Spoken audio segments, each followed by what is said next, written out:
በቅርቡ እንዳየነው እግዚአብሔር ኢትዮ ቴሌኮም ያን የሚያክል ግዙፍ ድርጅት የዛ ግዙፍ ድርጅት ከፊል ባለቤት ለመሆን የአንድን አክሲዮን ዋጋ 300 ብር ሲያደርግ በቃ ይነግረናል ማለት ነው። 300 ብር ያለው ትንሽ ደሞ እስከ 10,000 ብር ድረስ ይላል ቁጥር አብሮ ስለነበረው 10,000 ብር ያለው ሰው የኢትዮ ቴሌኮም እንደው ከፊል ባለቤት መሆን ይችላል ማለት ነው። ያ ትልቅ ነገር ነው ማለት ነው። በቃ አሁን ምን ለውን የሚያሳይ ነገር ነው። 10,000 ብር የኢትዮ ቴሌኮምን ወደ 33 የሚደርሱ ሼሮች ያስገዛ ነበር ማለት ነው። 33 አክሲዮኖችን ማለት ነው። ከሱ ውስጥ አሁን ከ33ቱ 3ቱን መሸጥ ይችላል፣ 30ውን መያዝ ይችላል። አሁን ካፒታል ገበያው ስላለ ማለት ነው። ኢትዮ ቴሌኮም ሊስትድ ስለሆነ ማለት ነው።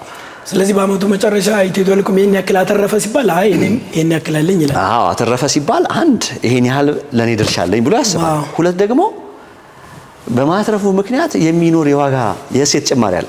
አዎ ገበያው የፈጠረው የሴት ጭማሪ አለ። የዛም ሴት ጭማሪ በዛው ባለኝ ሼር ምጣኔ ተካፋይ ነኝ ብሎ ያስባል ማለት ነው።